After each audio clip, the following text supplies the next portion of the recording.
Hi guys, my name is Lucas. I'm with DiCarlo Precision, and this is going to be a very brief tutorial on how to change the file name if you're doing static data recording on Topcon GPS receivers. There's one prerequisite. You do have to have this Topcon Receiver Utility installed on your computer, and you do have to be in device receiver application mode, receiver managing mode. So I'm already here. So if you're in any of the other modes, just make sure that you click over to the receiver. Next, you want to connect to the receiver. I happen to have a Hyper SR, which right now isn't connected, and you can tell by not seeing it in the list, but that's really because of the fact that I didn't actually plug it in. I'm now plugging it in. It needs to be on to be recognized. So here you go. It's plugged in, meaning it appears in my list.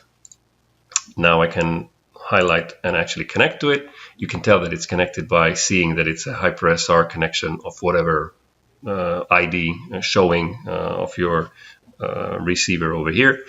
Now, very quickly, you can skip all of these options. It's under File Explorer. And under File Explorer, you will see there's a file name and there's A and B files. This is typical for receivers that can log up to 2 files at the same time. In this case, I'm really concerned, and we're only concerned about the very first one. So I can highlight this guy, and you see how it says prefix. This is the file name prefix. So it defaults to log if you do a reset, hard reset on the receivers, but typically to change it, what I do, I read the last 3 digits of the serial number and input them over here. I'll just put in 1, 2, 3 over here just for the test. If you want, you can also change your elevation mask. I typically use 15 degrees, and also your logging period. I usually do 10, and the values that were there before are the values that are inherent after you do a factory reset on the GPS receivers. But once you change these, again, these 2 values are not important change, but this is something that I like to do: a 15-degree elevation mask on data collection and a 10-second recording interval. I'll hit OK. Now you have to hit OK also over here, just so that it inherits the actual changes. Now you can disconnect and continue, but for right now, just to show that it actually worked, what I'll do, I'll go back into File Explorer, and you'll notice that as I start data recording, and I'm actually starting the data recording on the receiver manually by pressing the button on it, so that's why it's not visible on the screen.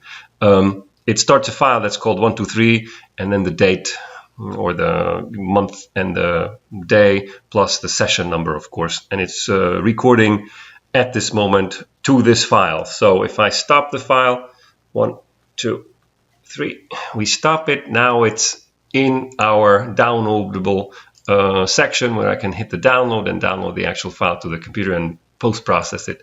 If I need to change this preset again to something else, again, just double-click, change it to, in this case, we'll do 999, for example.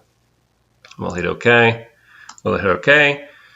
And again, I would now device disconnect. But again, just for today, I'll go back in here and show you that it starts a new file with a new name. And you'll notice the new name is now 999 and a 1215A, which means when I stop this file, it'll actually move it here. So now I have 2 file names, and I know, the names are because I changed the actual prefixes. So this is very quick, easy, and this change will stay until you do a hard reset on any receiver that you have configured using this utility. I hope this was a helpful video, and if you have any questions, comments, just leave them below. Bye.